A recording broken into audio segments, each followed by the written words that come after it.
ఆవరణంలో నిన్ను గణపరచగలిగిన కృపనిచ్చావు. నీకు వందనాలు ప్రభా.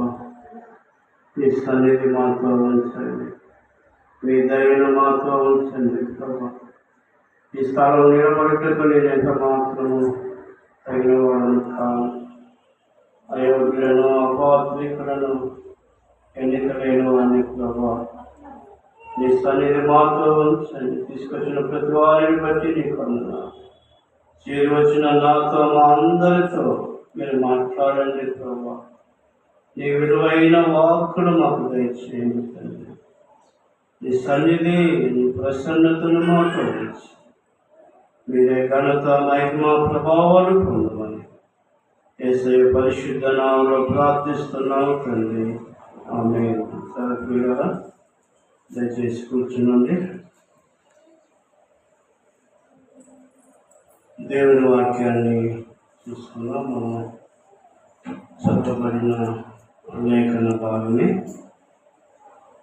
హెబ్రీయులకు రాసిన పత్రిక 12వ అధ్యాయము 5వ వచనం నుండి దేవుని వాక్యాన్ని చూద్దాం. దయచేసి తీయగలిగిన వారు తీసి కొద్దిగా చదివి అందించండి. హెబ్రీయులకు రాసిన పత్రిక 12వ అధ్యాయము 5వ వచనం నుండి దేవుని వాక్యాన్ని. నా కుమారుడా ప్రభువు చేయి శిక్షను తృణీకరించకము.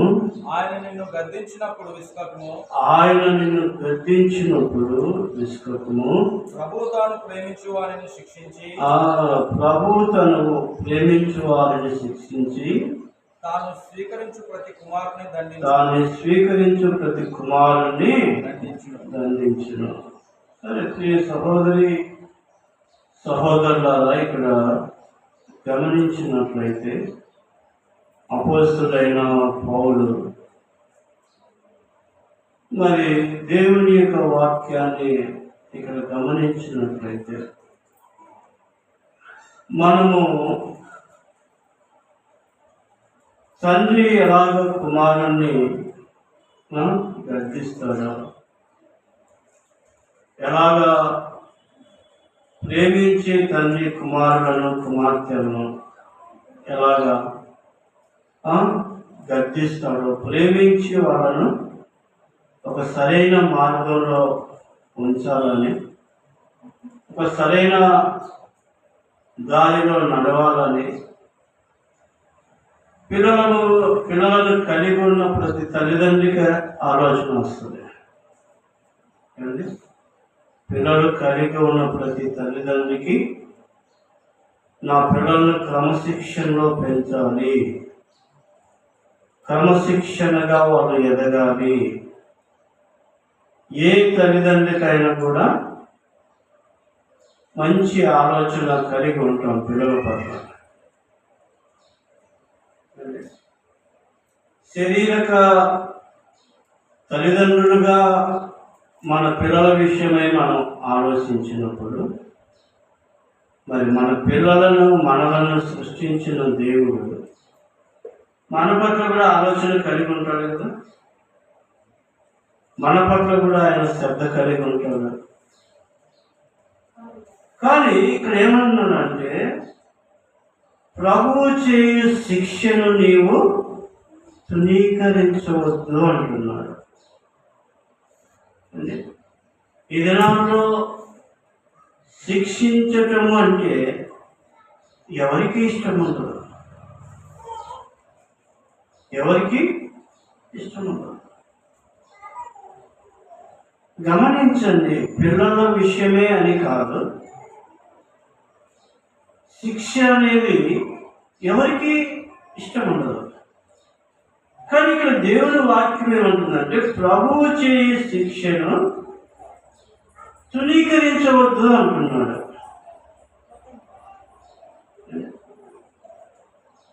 అపోస్తలుడైన పౌలు గారు చక్కగా చెప్తూ ఉన్నాడు, ప్రభువు నిన్ను శిక్షించినప్పుడు,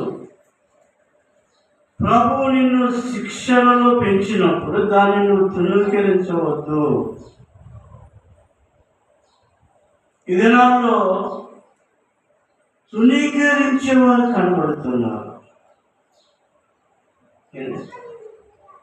తల్లిదండ్రుల మాట పిల్లలు ధిక్కరించేవారిగా. శిక్ష ఎందుకు వారు మనల్ని శిక్షిస్తారంటే ఒక క్రమశిక్షణలో మనం ఉండాలని. ఇప్పుడు చదువు రాని పిల్లలు ఉన్నారు. ఒక టీచర్ అయ్యా ఏం చేస్తారు? ఒక పంతులమ్మ వాళ్ళని శిక్షిస్తే వాళ్ళు సరిగా చదివే అవకాశం వారికి వస్తుందని చెప్పి వాళ్ళు ఏం చేస్తారు? శిక్షించటానికి ప్రయత్నిస్తారు. ఎందుకు? ద్వేషముతోనా? లేకుంటే ఆ పిల్లల పట్ల ఏదైనా బ్యాడ్ అభిప్రాయం కలిగి శిక్షిస్తారా? కాదు కదా. ఒక టీచరు ఎలాగో ఒక పిల్లవాడిని శిక్షించినప్పుడు ఆ పిల్లవాడు ఆ తరగతిలో ఆ చదువు అనేది నేర్చుకున్నప్పుడు పై తరగతికి వెళ్ళే అవకాశము ఉంటుంది. ఆ రీతిగానే దేవుడు కూడా మనల్ని శిక్షించేది ఎందుకంటే ఆత్మీయ యొక్క పాఠమును మనం నేర్చుకొని ఆత్మీయంగా ఎదగటానికి ప్రభువు చేయి శిక్షను తునీకరించవద్దని అపోస్తలుడైన పౌలు అంటూ ఉన్నాడు. ఈ దినాల్లో బెత్తము తీసుకొని శిక్షించేంత పిల్లలు తల్లిదండ్రులకు అవకాశం ఇవ్వటం లేదు.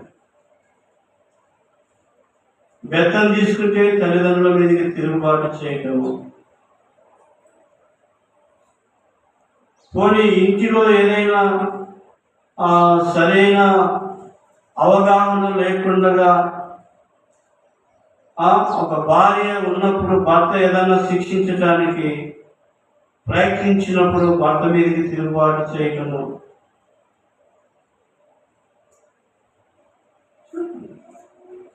కనుక లేదా భర్త భార్య మీద తిరగబడ్డము, భార్య భర్త మీదకి తిరగబడ్డము, ఇవి జరుగుతూ ఉన్నాయి. సమాజంలో మనం చూస్తూ ఉన్నాము, వింటూ ఉన్నాము. ఈ దినాల్లో మనం గమనించినట్లయితే శిక్షించబడటానికి ఎవరు ఇష్టపడరు. కానీ శిక్షించేది ఎందుకంటే అది మన కోసమే అని గ్రహించటం లేదు మానవుడు. ఈ దినాల్లో నువ్వు శ్రమల గుండా వెళుతున్నావంటే ఆ శ్రమలలో దేవుడు నీకు ఏమి నేర్పనై ఉన్నాడో అనే సత్యాన్ని మనము గమనించుకుని ఏం చేస్తామంటే దేవుని మీద నింద మోపుతాం. దేవుడు నాకు ఇంత బాధ పెట్టాడు, దేవుడు నాకు ఇంత కష్టం పెట్టాడు, దేవుడు నన్ను ఇంత శ్రమల పాలు చేశాడు, ఇంత కష్టము ఎవరికి రాకూడదు, దేవుడే ఇన్ని బాధలు పెట్టి ఇన్ని కష్టాలు పెట్టి నన్ను శిక్షించాలా, దేవునికి కొద్దిగా కూడా జాలి కనికరం అనేవి లేదని తలంచుతూ ఉంటారు.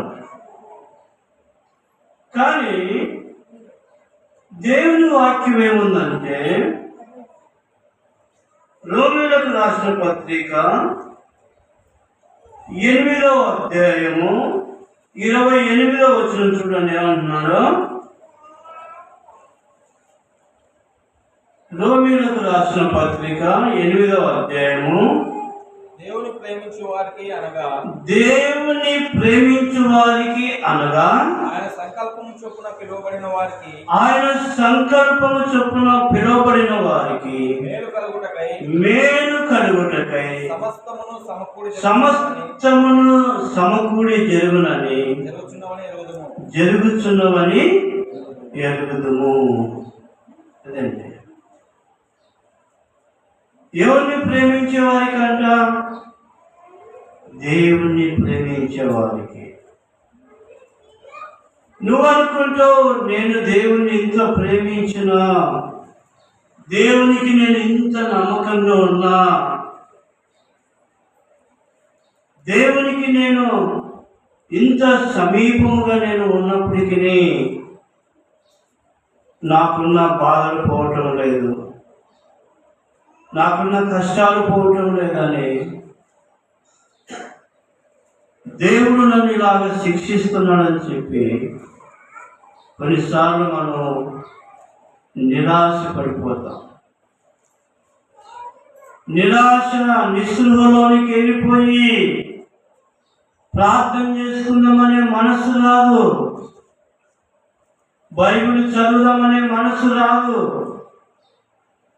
ఎందుకంటే దేవుని మీద అయిష్టం ఏర్పడుతుంది. ఇంకా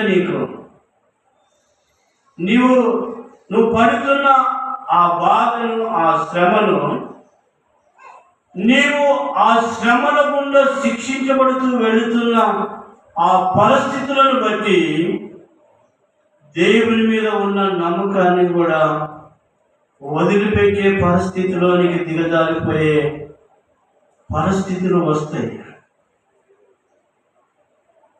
వచ్చినప్పుడు ఇంకా దేవుడు లేడనే నిరాశ వస్తుంది. కొన్నిసార్లు దేవుడు అనుమతించినప్పుడు శ్రమలు వస్తాయి. కొన్నిసార్లు మన అవిధేయతను బట్టి శిక్షించబడుతూ ఉంటాం. మన పాపాన్ని బట్టి, మనం చేసే చెడు పనులను బట్టి, మనం చేసే చెడ్డ క్రియలను బట్టి కొన్నిసార్లు అకస్మాత్తుగా ఏదో ఒక సమస్య వచ్చి పడుతూ ఉంటుంది. శిక్షించబడతాం, ఒత్తిడికి గురవుతూ ఉంటాం. అదే ఇట్లా అనుకుంటే ఇట్లా అయిపోయింది, ఇట్లా జరుగుతుంది అనుకుంటే మరి ఒక రకంగా జరిగింది. ఈ రీతిగా అన్నమాట. ఏ పరిస్థితి నీకు అనుకూలంగా రాదు. నువ్వు ఉద్యోగం చేసే కాడైనా, నువ్వు ఇంట్లో అయినా, నువ్వు బయట పని చేసే వ్యక్తి అయినా, నీ బాస్ ద్వారానో, నీ పై ఆఫీసర్ ద్వారానో ఏదో ఒక ఒత్తిడి, నీకు ఏదో ఒక మాటలో శిక్షించటం ఇలాగ జరిగినప్పుడు మనము దాన్ని స్వీకరించాలంట, తృణీకరించకూడదంట. దేవుని యొక్క వాక్యం చెప్తుంది. నీ పైన బాసు నిన్ను ఒక మాట అన్నప్పుడు, ఒకవేళ నువ్వు తప్పు చేయకపోయినా నీ మీద నింద వచ్చినప్పుడు దాని విషయమై మౌనంగా ఉండటం మంచిది. ఆర్గ్యుమెంట్ చేయకుండా, ఎదురు సమాధానము వారితో చెప్పకుండా, సరే దేవుడు చూసుకుంటాడు. అందుకే ఇక్కడ అంటున్నాడు, ప్రభు చేయని శిక్షను నీవు తృణీకరించవద్దు. ప్రియ సహోదరుడా, సహోదరి, మరి దేవుని వాక్యమునకు ఎంతవరకు నువ్వు ప్రాధాన్యత ఇస్తున్నావు తెలియదు. ఇక్కడ అంటున్నాడు కదా, దేవుని ప్రేమించు వారికి సమస్తము మేలు కలుగుటకే సమకూడి జరుగుచున్నవి. ఈ శ్రమలలో నువ్వు దేవుని శిక్షకు నువ్వు లోబడినప్పుడు దాని వెనుక ఏ ఆశీర్వాదము దాచించాడో దేవుడు నీకు తెలియదు. కొద్దిగా ఓర్చుకోలేక, కొద్దిగా ఇబ్బంది పడుతూ ఉంటాం. చూడండి ఏమంటాడంటే, ఆ శిక్షించినప్పుడు ఓర్చుకుంటే, అదే రోమీయులకు రాసిన పత్రిక 5వ అధ్యాయము 3వ వచనం అనుకుంటా. చూడండి, అంతేకాదు ఆ శ్రమ ఓర్పును, శ్రమ ఓర్పును, ఓర్పు పరీక్షను, ఓర్పు పరీక్షను, పరీక్ష నిరీక్షణను పరీక్ష నిరీక్షణను కలుగజేయునని ఎరిగి శ్రమల యందును అతిశయపడదము. చూడండి, ఇది ఒక పరీక్ష అన్నమాట. నువ్వు శిక్షించబడుతున్నావు అంటే నీ విశ్వాసానికి కలిగే ఒక పరీక్ష లాంటిది. అందుకే అంటున్నాడు కదా, ఓర్పు శ్రమను, శ్రమను ఓర్పును కలిగించునని ఎరిగి ఆ శ్రమలను అతిశయపడాలంట. కనుక దేవుడు మనము అయ్యో ఈ శ్రమను బట్టి మనం అతిశయపడతామా? దేవుని మీద నిందమవుతాం. కనుక ఇక్కడ ఏమన్నాడంటే ఓర్పు కావాలి. ఓర్పు అనేది మనకు ఉన్నప్పుడు అన్ని సమస్యలు దేవుడు దానంతటికు అవి తొలగిపోతూ వస్తూ ఉంటాయి. శ్రమల గుండా నువ్వు శిక్షించబడుతూ వెళుతున్నప్పటికీ ఏదో ఒక సమయము, ఏదో ఒక సందర్భాన్ని దేవుడు నీకు అన్ని అనుకూలంగా మార్చగలడు. కనుక దీంట్లో మనం ఏం చేయాలంటే ఓర్పు కలిగి ఉండాలి. ఓర్పు అనేది కావాలి. కనుక ప్రియ సహోదరి సహోదరుడా, శ్రమలలో నువ్వు వెళుతూ ఉన్నట్లయితే, శిక్షించబడుతున్నట్లయితే నిన్ను నీవు సహనముతోనూ ఓర్పుతోనూ, నీ భర్త వలన నువ్వు శిక్షించబడుతున్నావా, నీ భార్య వలన నువ్వు శిక్షించబడుతున్నావా, నీ అత్త మామల వలన నువ్వు శిక్షించబడుతున్నావా, ఏ రకంగా నీ ఇంటిలో నువ్వు శిక్షించబడుతున్నావో నాకు తెలియదు. ఏ రకమైన సమస్యలు నిన్ను ఒత్తిడికి గురి చేస్తున్నాయో నాకు తెలియదు. ఏ బాధలకుండా నువ్వు వెళుతున్నావో నాకు తెలియదు. తొందరపడి అనేకమైన నిర్ణయాలు తీసుకోవద్దు. ఓర్పు కలిగి ఉండటం నేర్చుకోండి. ఇంటిలో అత్తమామల ద్వారా, తల్లిదండ్రుల ద్వారా, ఇరుగు పొరుగు వారి ద్వారా, లేకుంటే మీ పైన ఉన్న ఆఫీసుల ద్వారా, లేకుంటే మీరు పనులు చేస్తున్న మీ బాసుల దగ్గర ఎలాంటి ఒత్తిడి గుండా నువ్వు వెళ్తున్నావు నాకు తెలియదు. నువ్వు కరెక్ట్గా పనిచేసినా, కరెక్ట్గా నువ్వు ఉంటున్నా ఏదో ఒక రకమైన ఒత్తిడి నీకు రావచ్చు.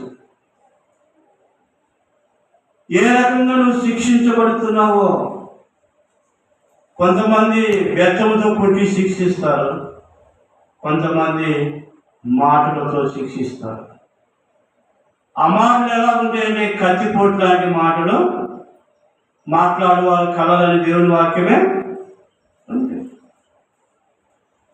కనుక మనిషిని మాటలతో చంపుతూ ఉంటారు, శిక్షించటం. ప్రియ సహోదర సహోదరి, సాధారణంగా మనుషులు అంటూ ఉంటారు, సచిన పాముని ఇంకా ఎంత చంపుతావులే అని. అంటే అది లోక సామెత. కనుక ఇక్కడ దేవుని యొక్క వాక్యము మనల్ని శిక్షించేది ఎందుకంటే మనల్ని బాగు చేయడానికి, మన జీవితాలను దిద్దడానికి, చెడిపోయిన మన బ్రతుకులను సరిచేయటానికి దేవుడు మనల్ని శిక్షిస్తాడు. అందుకే దేవుని వాక్యము సెలవిస్తూ ఉంది, ప్రభు చే శిక్షను తృణీకరించవద్దని చెప్తుంది. కనుక ప్రియ సహోదరి సహోదరుడా,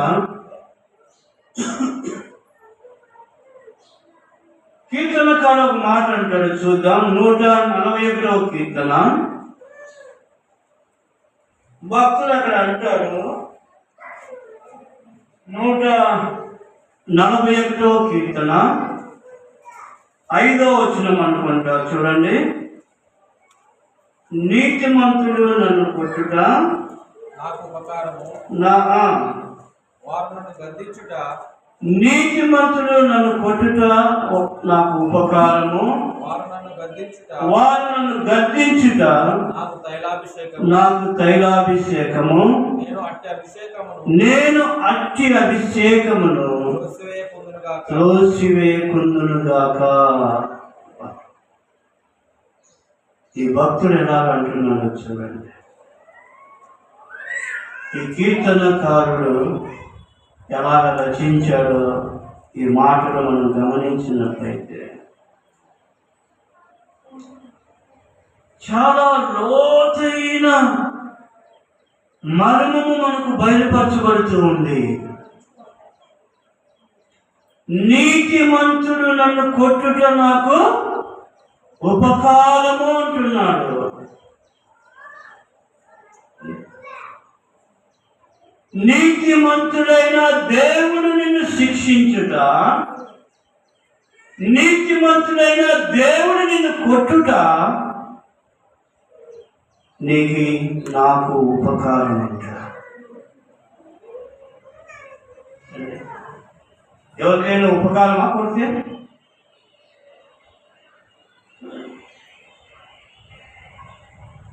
ఒకరు మనల్ని కొట్టినప్పుడు తిరిగి కొట్టే ప్రయత్నం మనం చేస్తాం.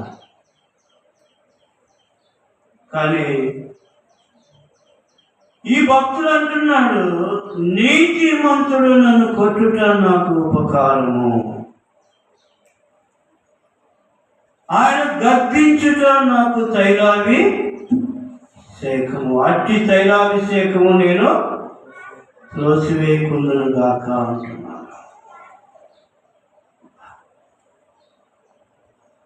ప్రియ సహోదరుడా సహోదరి, దేవుడు నిన్ను నన్ను గర్జించేది మన జీవితాలు బాగుపడటానికి. ఈ శిక్షను మనము తృణీకరించినట్లయితే నష్టపోతాం. ప్రభువా, ఈ సమస్యలు అనుమతించావు, నీకు వందనాలు అని చెప్పగలిగితే ఎంత బాగుంటుంది. అలాగ మనం చెప్పలేము, కానీ దేవుని మీద అపనింద మోపేవారిగా ఉంటాం. కనుక సహోదరుడా సహోదరి, దయచేసి దేవుని యొక్క వాక్యాన్ని మనం గమనించినట్లయితే నీతిమంతుడైన దేవుడు మనలో కొట్టుట మనకు మేలు, మన మంచి కోసమే.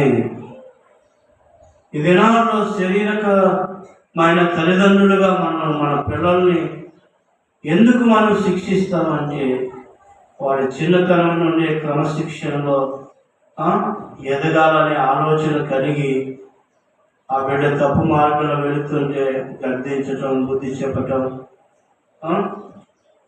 ఇలాగ చేస్తూ ఉంటాము. కనుక ఇలా చేసినప్పుడు ఆ బిడ్డ క్రమశిక్షణలోనికి వచ్చే అవకాశం ఉంది కనుకనే మనం శిక్షిస్తాం. కనుక దేవుని వాక్యం కూడా మనల్ని శిక్షించేది కూడా అందుకే. చూద్దాం, మనం ఎబ్రీ రాసిన పత్రిక 12వ అధ్యాయం 6వ వచనంలోనికి వద్దాము. చూద్దాం ఏమంటున్నాడు.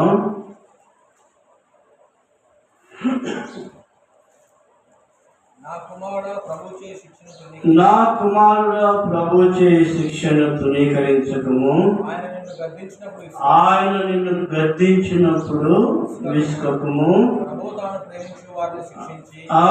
ప్రభు తను ప్రేమించు వారిని శిక్షించి తాను స్వీకరించు ప్రతి కుమారుని దండించును అని కుమారులతో సంభాషించినట్లు మీతో సంభాషించు ఆయన హెచ్చరికను మరిచితిని అంటున్నాడు. అండి, దేవుని వాక్యం మనల్ని ప్రతి ఆదివారం హెచ్చరిక చేస్తూనే ఉంటుంది. ఈ హెచ్చరికను ఏం చేస్తున్నారంట? ఈ మందిరంలో మాత్రం ఉన్నప్పుడు వింటున్నారు. ఎవరి ఇళ్ళకు వాళ్ళు వెళ్ళిపోయిన తర్వాత ఆ హెచ్చరికను ఏం చేస్తున్నారంట? మరచిపోతున్నారంట. దేవుడు నిన్ను హెచ్చరించినప్పుడు, దేవుడు నీ లోపాన్ని చూపించినప్పుడు, దేవుని వాక్యము నిన్ను గద్దించినప్పుడు, దేవుని వాక్యము నీకు బుద్ధి నేర్పటానికి నిన్ను హెచ్చరించినప్పుడు అంటుంది, దేవుని వాక్యం అంటుంది కదా, వినుట మటుకు విందురు కానీ వినుట మటుకు విందురు కానీ గ్రహింపనే గ్రహింపరు. చూడండి, మీ చెవులు మందములైనవి అంటాడు. మీ హృదయం కొలుపుతో నింపబడిన దేవుని వాక్యం ఉంది.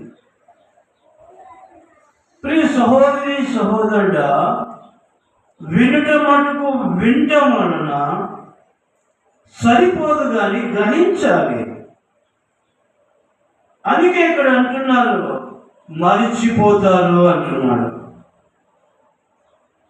జాగ్రత్త ప్రియ సహోదరుడా సహోదరి, దేవుడు నిన్ను శిక్షించినప్పుడు, క్రమశిక్షణలో నిన్ను పెంచాలని దేవుడు ఇష్టపడినప్పుడు దాన్ని నువ్వు లోబడకపోతే నష్టపోతావు.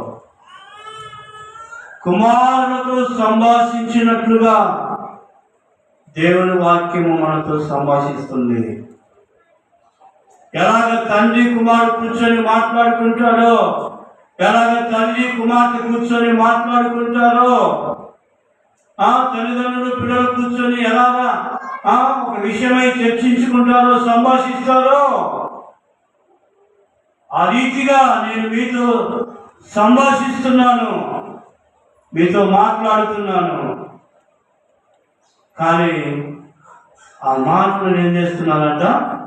మరచిపోతున్నాడు. హెచ్చరిస్తున్నాడు, కానీ ఆ హెచ్చరికలను స్వీకరించటగా మర్చిపోతున్నాడు. కనుక ప్రియ సహోదరి సహోదరుడా, దేవుని నువ్వు మర్చిపోతే దేవుడు నిన్ను కూడా మర్చిపోతాడు. కనుక దేవుని వాక్యములను మర్చిపోతే దేవుని మర్చిపోయినట్లే. దేవుడు నీకు ఇస్తున్న హెచ్చరికలను మర్చిపోతే దేవుడు కూడా నిన్ను మర్చిపోతాడు. కనుక ప్రియ సహోదరి సహోదరుడా, దేవుని వాక్యములకు మనం లోపడితే ఆశీర్వాదం ఉంటుంది. కింద వచనాల్లో చూసినట్లయితే ఏమంటున్నాడు? శిక్షాఫలము పొందుటకై మీరు సహించుచున్నారు. శిక్షాఫలము పొందుటకై మీరు సహించుచున్నారు. దేవుడు కుమారులుగా మిమ్మల్ని చూస్తున్నాడు. దేవుడు కుమారులుగా మిమ్మల్ని చూస్తున్నాడు. తండ్రి శిక్షింపని కుమారుడు ఎవరు? తండ్రి శిక్షింపని కుమారుడు ఎవరు? కుమారుడైన వారందరూ శిక్షలో పాలు పొందుతున్నారు. శిక్షలో పాలు పొందుతున్నారు. ఏమండి? కుమారుడైన వారందరూ కూడా శిక్షలో ఏం చేస్తున్నారంట? పాలు పొందారు. ఏమండి? కుమారుడైన యేసు క్రీస్తు కూడా శిక్షలో నీ కొరకు నా కొరకు ఏం చేశాడు? పాలు పొందాడు. ఆయన కుమారులను వల్ల వారు శిక్షలో ఏం చేస్తున్నారంట? పాలు పొందుతున్నారు. ఏమండి? నా తండ్రి ద్వారా నేను కుమారుడే, మీరు మీ తండ్రుల ద్వారా మీరు కుమారుడే. ఇప్పుడు మన పిల్లలు కూడా మనకు కుమారులుగా శిక్షించబడుతూ ఉంటారు. అంటే ఇది తరతరాల నుండి కొనసాగుతున్న ఒక పద్ధతి.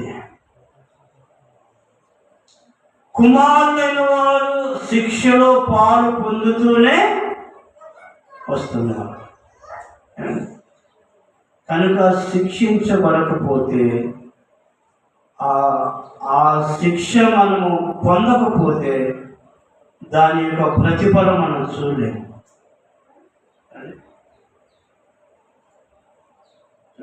ప్రభు అయిన యేసు క్రీస్తు కుమారునిగా ఈ లోకానికి వచ్చినప్పుడు ఆయన కూడా శిక్షించబడ్డాడు. చూడండి, శిక్షించబడ్డాడు. శరీరధారిగా ఉండిన దినాలలో తల్లిదండ్రులకు లోపడిన వాడిగా ఉన్నాడు ఆయన.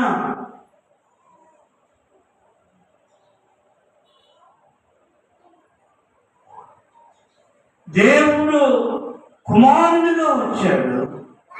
మరి అమ్మకు యేసేపుడు కూడా ఆయన తల్లిదండ్రులకు లోబడి ఉండనని దేవుని వాక్యం ఉంది. మరి నువ్వు లోబడుతున్నావా? దేవుడు నిన్ను నన్ను శిక్షించే ఆ శిక్షకు లోబడితే మనం మంచి ప్రయోజకులుగా దేవుడు తీర్చిదిద్దుతాడు. తల్లిదండ్రులకు లోబడిన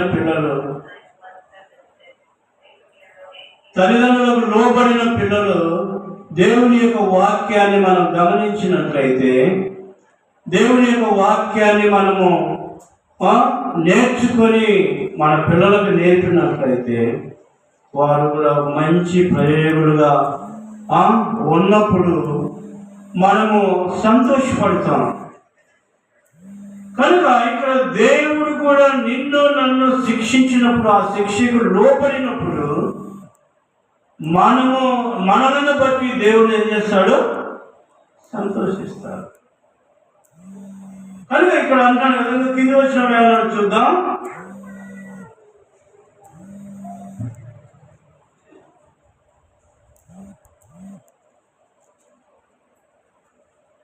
ఏడవ వచనం చూడండి. శిక్షాఫలం పొందుటకై మీరు సహించుచున్నారు. దేవుడు కుమారునిగా మిమ్మల్ని చూచున్నాడు. తండ్రి శిక్షింపని కుమారుడెవడు? కుమారులైన వారందరూ శిక్షలో పాల్పొందుతున్నారు. మీరు పొందని దుర్బీజులే గాని కుమారులు కాదు. ఇంకా మరియు శరీర సంబంధమైన తండ్రులు మనకు శిక్షకులై ఉండిరి. వారి యందు భయభక్తులు కలిగి ఉంటిమి. అట్లయితే ఆత్మలకు తండ్రి అయిన వానికి మరి ఎక్కువగా ఇదండి దేవుని వాక్యం మనకు నేర్పుతుంది. శరీరమైన తల్లిదండ్రులకు భయభక్తులు కలిగి ఎలాగో ఉన్నామో, ఆత్మలకు తండ్రి అయిన దేవునికి మరి ఎక్కువగా ఏం కలిగి ఉండాలంట? భయం కలిగి ఉండాలండి. మరి ఈ దినాల్లో నువ్వు ఎలా ఉన్నావు నాకు తెలియదు. ప్రియ సహోదరుడా, సహోదరి, ఈ లోక సంబంధమైన తల్లిదండ్రులను ఎలాగ భయభక్తులు కలిగి ఉంటున్నామో, మరి ఆత్మలకు తండ్రి అయిన దేవునికి మరి ఎక్కువగా భయపడేవాళ్ళను కదా. ఉందా దేవుని భయము? శరీర సంబంధమైన తల్లిదండ్రులు పిల్లలు కొంతమంది నటిస్తారు. తల్లిదండ్రులు ఉన్నప్పుడు ఎంతో భయము భక్తి కలిగినట్లుగా తల్లిదండ్రులు కాడ ఉంటారు. ఆ తల్లిదండ్రులు డ్యూటీలోకి వెళ్ళిపోగానే, లేకుంటే వాళ్ళు వృత్తిపరంగా పనులకు వెళ్ళిపోగానే వీళ్ళ ఆటలు వీళ్ళవే, ఇంకా వీళ్ళ రాజ్యం వీళ్ళదే. ఒకవేళ ఆస్తి అలాగ నటించే వ్యక్తిగా నీవు ఉన్నావేమో. దేవుని మందిరానికి వచ్చినప్పుడు ఎంతో భక్తిపరుడుగా, ఎంతో భక్తిపరాలుగా ఉన్నట్టుగా నటిస్తున్నావేమో. నీ ఇంటిలో నీ ప్రతాపం చూపిస్తున్నావేమో. జాగ్రత్త. నువ్వు యాడ ఉన్నా దేవుడు నన్ను చూస్తున్నాడనే భయము కలిగి ఉండాలి. మీ తల్లిదండ్రులు ఒకవేళ డ్యూటీకి వెళ్ళిపోయిన పిల్లలైన మీరు తల్లిదండ్రులు ఉన్నప్పుడు ఎలాగో భయభక్తులు కలిగి ఉంటారో వాళ్ళ ముందర, వాడు లేకపోయినప్పుడు కూడా మీ జీవితం అలాగనే కొనసాగాలి. అలా కొనసాగిపోతే నీవు నటిస్తావే, ఆ నటనలాగానే నీ జీవితం కూడా ఉంటుంది. ఏమి ఆశీర్వాదం పొందుకోలేవు. నీ భక్తి జీవితం కూడా అలాగనే ఉంటుంది. నువ్వు భక్తిలో కూడా అలాగే నటిస్తే నీ భక్తి అంతే ఉంటుంది. దేవునికి ఎల్లప్పుడూ భయపడుతూ బ్రతకాలి. దేవుడికి ఎల్లప్పుడూ బ్రతకడం భయపడుతూ బ్రతకాలి. ప్రియ సహోదరుడా, సహోదరి, దేవునికి నువ్వు లోపడినప్పుడు, దేవుని వాక్యమునకు నువ్వు విధేయత చూపినప్పుడు దేవుని ఆశీర్వాదం నువ్వు చూడగలవు. దేవుని మేలు నువ్వు చూడగలవు. దేవునికి నువ్వు భయపడకుండా ఏదోలే నా ఇష్టం వచ్చినట్లుగా నేను బ్రతుకుతాను, ఏదో దేవుని మందిరానికి పోయినప్పుడు బైబిల్ పట్టుకుని వెళ్ళిపోదాం, ఆ తర్వాత మనకి ఇష్టమైనట్లుగా బ్రతుకుతాం అంటే సరిపోదు. కనుక భూమి మీద మనం ఉన్నాము, దేవుడు మనల్ని చూస్తున్నాడనే భయాన్ని కలిగి మరి ఎక్కువగా జాగ్రత్త పడి బ్రతకాలి. దేవుని వాక్యం ఏమంటుందంటే కొలసీలకు రాసిన పత్రిక 1వ అధ్యాయము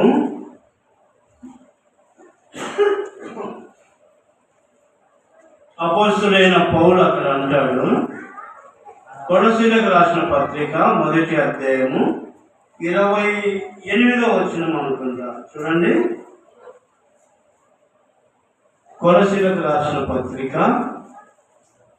1వ అధ్యాయము 28వ వచనం అనుకుంటా. ప్రతి మనిషిని క్రీస్తునందు సంపూర్ణునిగా చేయుటకు ఆయన ఎదుట నిలవబెట్టబడనని సమస్త విధములైన జ్ఞానముతో ప్రతి మనుష్యునికి బుద్ధి చెప్పుచు, ప్రతి మనుష్యునికి బోధించుచు ఆయనను ప్రకటించుచున్నాము.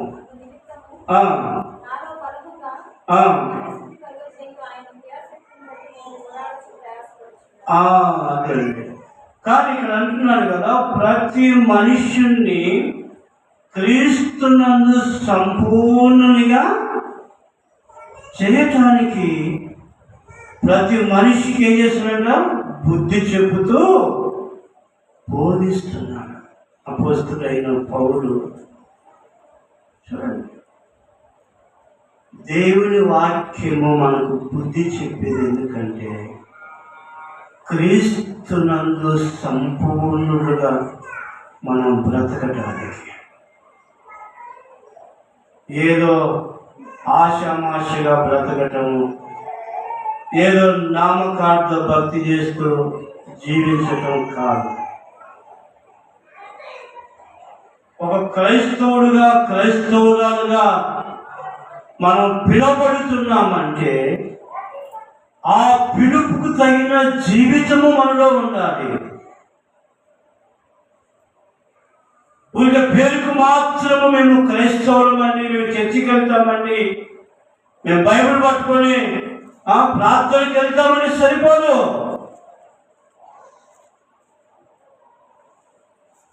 ప్రతి మనుష్యుని కూడా క్రీస్తునందు సంపూర్ణునిగా చేయడానికి ఈయన ప్రయాసపడుతున్నాడు అపోస్తలుడైన పౌలు. మరి దేవుని వాక్యం నీకు నేర్పుతుంటే ఎందుకు నువ్వు నేర్చుకోవట్లేదు? నిన్ను బాగు చేయడానికి, నిన్ను సరిదిద్దడానికి, నీకు బుద్ధి చెప్తుంటే, నిన్ను శిక్షిస్తుంటే ఆ శిక్షకు లోపడకుండా తృణీకరించి వెళ్ళిపోయే వ్యక్తిగా కనబడుతున్నావు. ఎప్పుడు మనం నేర్చుకుంటాము దేవుని వాక్యాన్ని? ఎప్పుడు మనం లోపడతాము? ఎప్పుడు శిక్షకు నువ్వు లోపడతావు?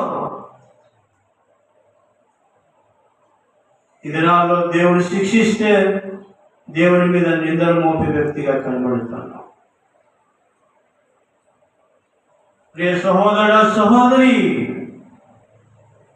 దేవుని యొక్క వాక్యములు చాలా లోతుగా మనను నడిపించాలని ఇష్టపడుతుంది. కానీ నీవు మాత్రం దాన్ని అంగీకరించడం లేదు. నీవు మాత్రం దానికి లోపడటం లేదు.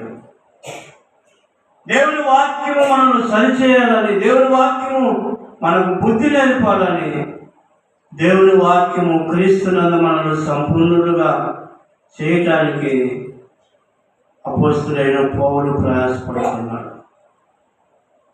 ఈ దినాల్లో ఇక్కడ వాక్యం నిలబడి బోధించింది ఎందుకంటే క్రీస్తునందు సంపూర్ణులుగా మనం అందరం ఉండాలని దేవుని వాక్యం మనకు నేర్పేది. క్రీస్తునందు మనం సంపూర్ణులుగా కావాలి. కావటానికి ప్రతి మనిషికి బుద్ధి చెప్పి బోధించేది. బుద్ధి చెప్పి బోధించకపోతే,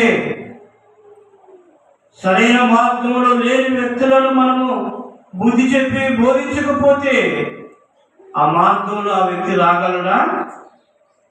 మన పిల్లవాడు దారి చెప్పి వెళ్ళిపోతున్నాడు, వాడికి బుద్ధి చెప్పి బోధించకపోతే అది కాదు నాయన ఇదని చెప్పకపోతే, తప్పుడు మార్గంలో నడిచే వారిని ప్రోత్సహించి వాళ్ళని ఎంకరేజ్ చేసి వాళ్ళని ఇంకా నీవు ప్రోత్సహిస్తే వాళ్ళు ఇంకా చెడిపోతారు. తప్పుడు మార్గంలో వెళ్ళే వారిని ఖచ్చితంగా మనము హెచ్చరించాలి, ఖచ్చితంగా బుద్ధి చెప్పాలి, బోధించాలి. చూడండి, అదే అంటున్నాడు కదా. మళ్ళీ చదవండి 28వ వచనము, 1:28. ప్రతి మనిషిని క్రీస్తునందు సంపూర్ణునిగా చేసి ఆయన ఎదుట నిలవబెట్టవలనని సమస్త విధములైన జ్ఞానముతో నేను ప్రతి మనిషినికి బుద్ధి చెబుతూ ప్రతి మనిషినికి బోధించుతూ ఆయన ప్రకటిస్తున్నాను.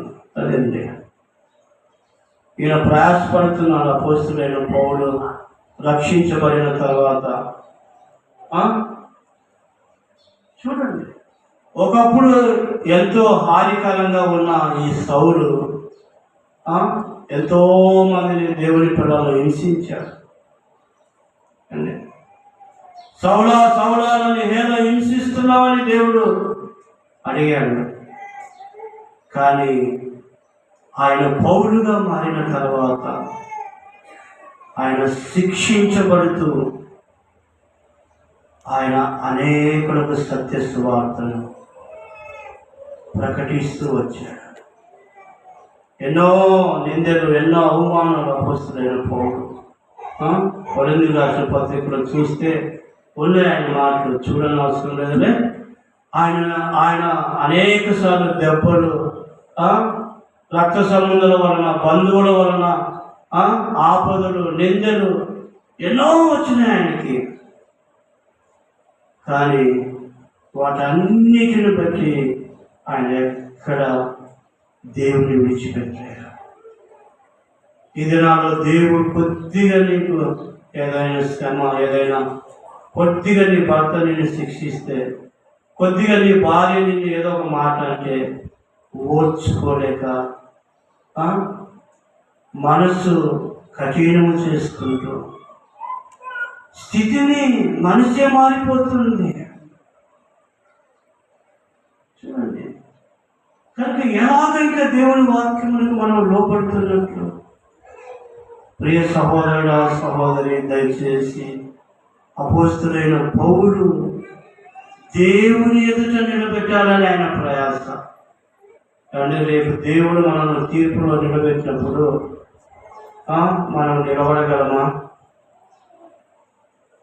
చూడండి, తీర్పులో మనం నిలబడవలసిన అవసరత ఉంది. కనుక గొర్రెలు ఒక సైడు, మేకలు ఒక సైడు అన్నట్లుగా ఏర్పాటు చేస్తారు. దేవుని ఎదుట నిలబడే తరుణం వస్తుంది. చూడండి, మత్తయి సువార్త 25వ అధ్యాయము 30వ వచనం 31వ వచనంలో ఉంటాయి ఆ మాట. చూడండి, తీర్పు దినమున మనము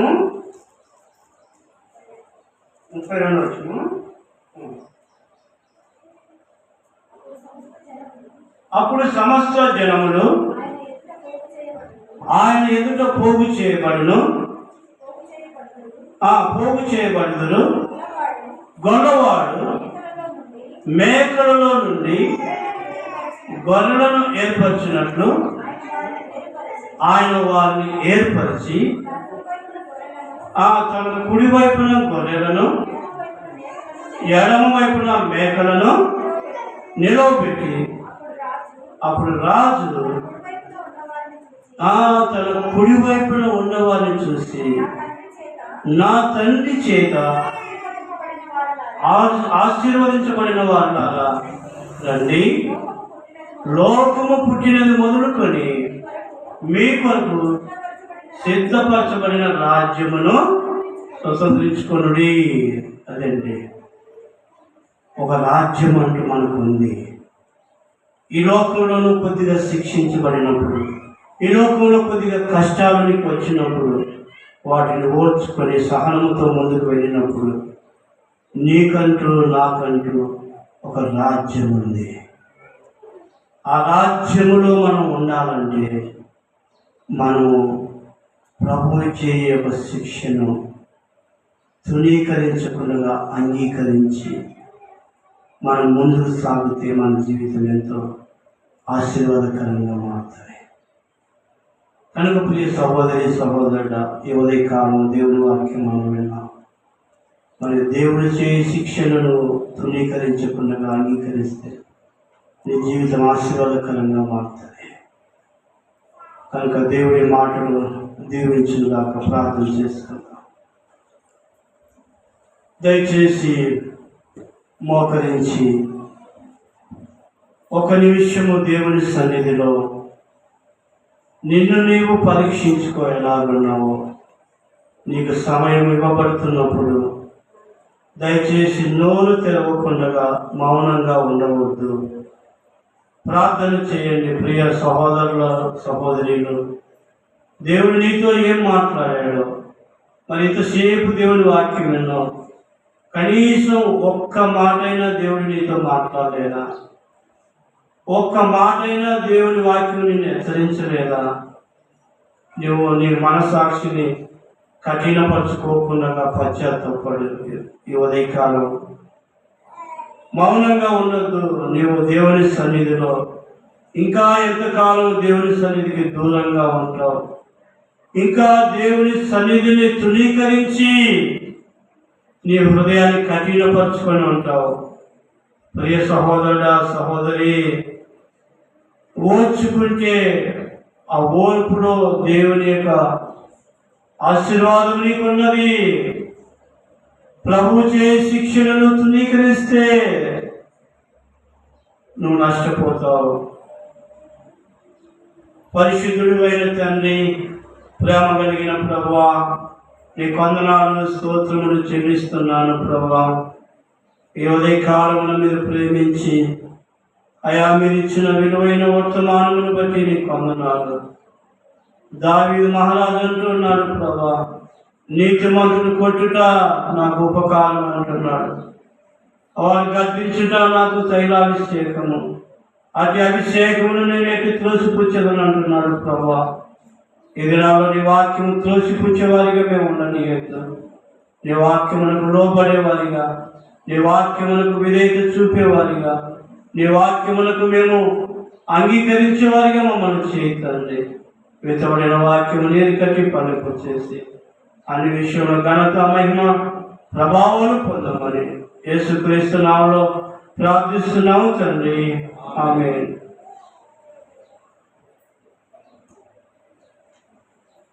దయచేసి అందరూ లేచి నిలబడి ఆదరణ గీతం నుంచి 91వ పాట కూడా ఫంక్షన్గా కానుక సమర్పించుకున్నాం. 91వ పాట 2, 3, 4 చేద్దాం మాత్రం పాడుతుంది. ఓ యేసు